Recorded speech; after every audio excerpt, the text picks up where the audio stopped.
host, Jake Blickenstaff, and we have a lovely guest today, Filippo Trapella. Trapella, yes. With Athens Pasta Lover on Instagram. So you don't want to miss this. He is going to talk about his current pop-up Italian cuisine here in the Athens market, so definitely don't miss it.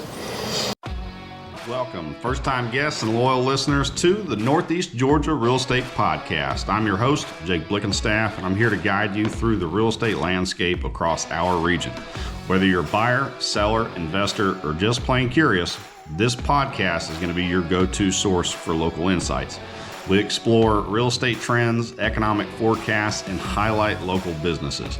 You can expect expert interviews and valuable discussions to help you make informed decisions in the Northeast Georgia property market. So sit back, relax, and let's enjoy this crazy journey into the real estate market together. All right, Filippo, I appreciate you coming in today. So I've had the opportunity to come and check out where you do your pop-up dinners, but why don't you do me a favor and everybody else that's watching, tell us a little bit about who you are, what you do, and where you currently serve your wonderful Italian cuisine.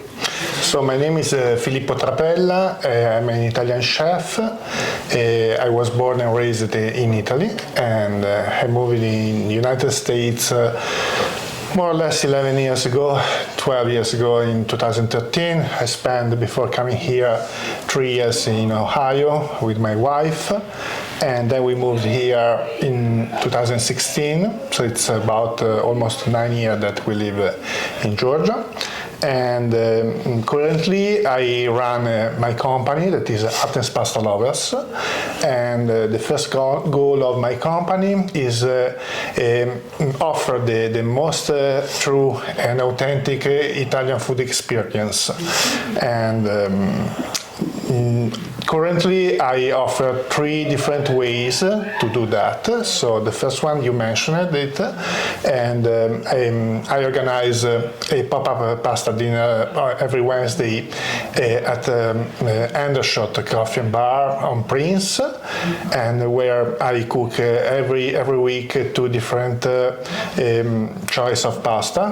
One of them is every time is vegan or meatless. The other could be bolognese sauce, 𝐃𝐄, amatriciana, all the most popular pasta sauces that we normally do in Italy. So the other 2 options are private events. So the first one is private dinners, so for small parties from 4 to 12 people, where I also offer fresh pasta, risottos, all the most popular dishes that we make in Italy, and one other more easy for party of 20 people or more, that is similar what I do in Hendershot, but for private events. Well, very cool. And to recap, I don't know if we're going to be able to have subtitles just to make sure that everything is on board and everybody hears the message clearly.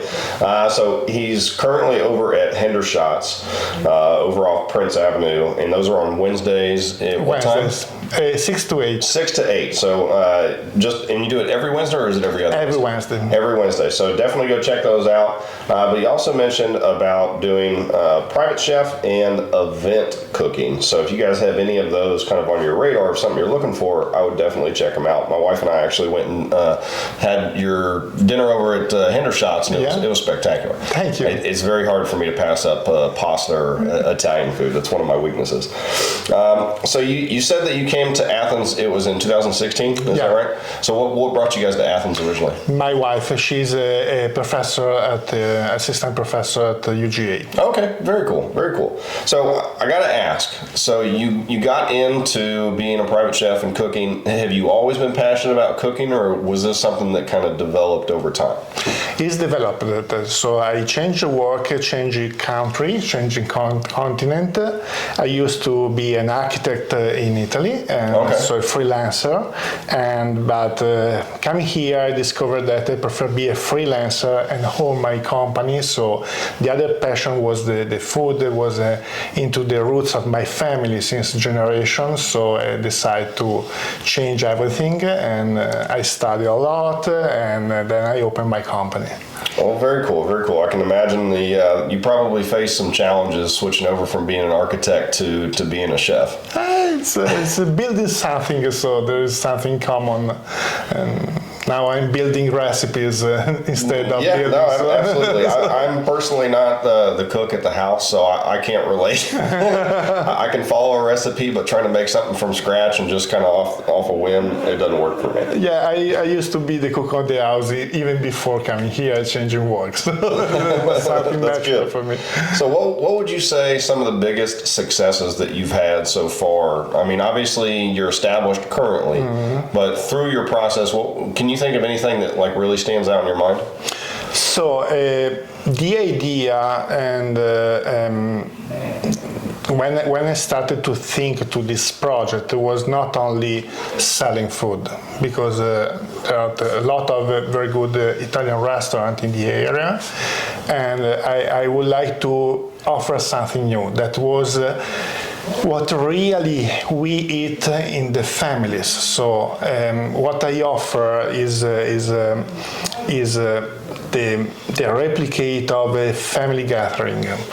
And there was a couple of weeks ago, and there was this young couple eating a handshot, and I asked them if it was all good, and they answered me that you can feel that there is love into this dish. So, and that's the point. So, because organizing my event, I'm also open to connect with the people and to answer all the questions, because to me, it's not just selling food. So it's let people aware of the food culture that there is behind the Italian cuisine. In this case, in every cuisine, every culture, but in this case, I occupy of the Italian cuisine. So it's more of an experience instead of just a meal. Yeah, I would like to do that. So that's because I spend a lot of time tailoring the event on the customer needs. So what I want to do is stay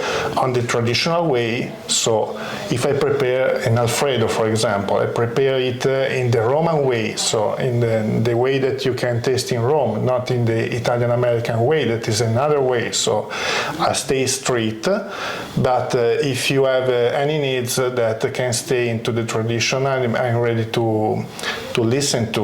So for example, if you went in vacation in Italy or in Europe and you taste something very difficult to find, we can talk working on and replicate it. There was this couple, for example, that for some Valentine days, he asked me to replicate a wild boar meat sauce that they tasted in Florence, and so we worked together to replicate it, and we did it. Oh, that's fantastic. Yeah. I'm sure that's a pretty cool experience to be able to have it locally and then be able to come back here and be able to get with you to be able to have it here as well. Yeah. So I know that being a business owner has challenges in and of itself. And then not only being a restaurant business owner or a chef in that regard. So what are some of the challenges that you've experienced through the process of getting to where you're at today? On my when I go in a house, you say the most the thing is that what I do. So I go inside a house that I don't know, and I cook in a kitchen that I don't know, using a stove that I don't know. So that's the first. You got a couple things. That's the first challenge. But the most challenging thing, and also the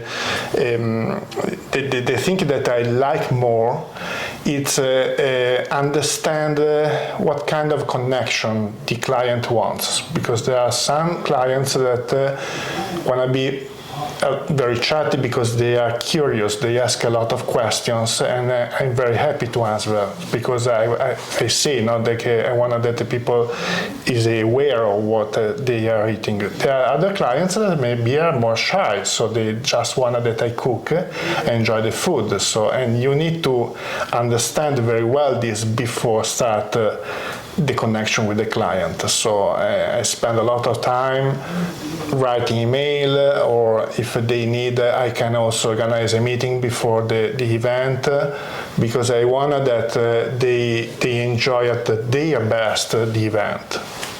No, that makes total sense. And back to your original point of like, not only are you cooking in a strange house, but you don't know the kitchen that you're cooking in, and so you have a couple challenges stacked against you when you first get started. I can imagine that being pretty tough. So, what are some things that, with I guess you could say market conditions or the industry that you've had to face challenge-wise? Like I'm sure COVID was probably a challenge for you, like most business owners. But what other things affect you, and how have you adapted through those? Okay, I started this project after pandemic. Okay. So it's clear that maybe it's difficult because I'm proud to say that I want to use the best ingredients and the most Italian ingredients that I can find it to stay in the tradition, and they are expensive. So the balancing between the costs and the best price that I can offer is sometimes is tricky, but is a critical part of the project. Mm-hmm. So that could be the worst things. So I have to say that since when I came here in US, I found a lot of ingredients that was very difficult to find until 5, 6, 10 years ago. So it's that part is it's easier. Well, that's good. As far as being able to balance like work and home life, do you feel that you're in a position with kind of being self-employed, being in the entrepreneurial space, that you can do that, or like what are some recommendations that you might have? Okay, I projected this project thinking about the family. Because, for example, at my age, I have a son, 5 years old son, my wife, and pairs with difficulty with the restaurant life. So I decided to have less client, but with a more accurate connection with them. So, and then there is the other thing that I discussed with the family before starting this project. So they are patient, they support me, honestly. That's good. And then there is another thing that the time helps. For example, the dinner in Italy is later than in US. So is it? What time? Yeah, normally we eat between 8 and 9. Okay. So I have the time maybe to not dine with my family, but I intend to come back and give the last kiss to my son and spend a few hours with my wife chatting or watching some TV. So it's Gotcha. It's not ideal, but it's absolutely, I can do that. So Well, it's good to be able to find that balance. So, being a business owner yourself, what advice would you give to any other aspiring business owners that was maybe looking at potentially doing something similar? Obviously, we don't want to breed any competition in the Italian chef cuisine space. But like anybody else that might be watching this, it's like, hey man, I really have this passion or this desire to do this. What advice would you potentially give them? So competition is good. So for example, I'm happy every time that is opening a good restaurant, even Italian, I'm happy of that. Because that make the right environment to find a client. Then, in my opinion, you have to find your niche. So I studied the situation before starting this project. I found some people that offer similar thing to me, to my company, but not in the area. So I studied them, and I was happy because I was the first one to offer this approach to the Italian cuisine. Then the first weeks are difficult because you are offering something new. So even to explain to the people what are offering could be a little tricky. But then after, when the people start to understand and the word spread on, it's very easy. So my suggestion is